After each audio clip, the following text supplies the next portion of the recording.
Welcome to Not Milk Never Milk. Subscribe if you're lactose intolerant. You start by confirming the environment so commands behave predictably. Run LSB release or check settings. Once done, choose an editor that fits your workflow. Nano for quick edits, Vim for modal efficiency, Jedit or VS Code for GUI. Make sure to install with apt or snap if missing. Open a terminal with Ctrl+Alt+T and launch the editor with the file name argument. This gives you an active file buffer to edit immediately and avoids wasting time creating files later. Now you focus on practical editing techniques to keep momentum. Start by opening multiple files in splits or tabs so you can reference configs or docs without losing context. Use pane shortcuts like Ctrl+Tab or Alt+Number.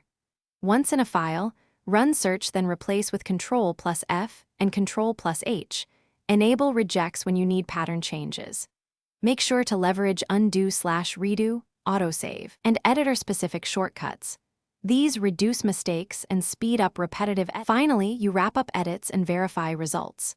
Save frequently with Ctrl+S and use save as when you want a backup or different encoding. Make sure line endings and UTF-8 are correct.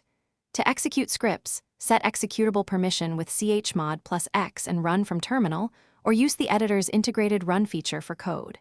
If something fails, check file permissions, encoding, and the terminal output for error messages.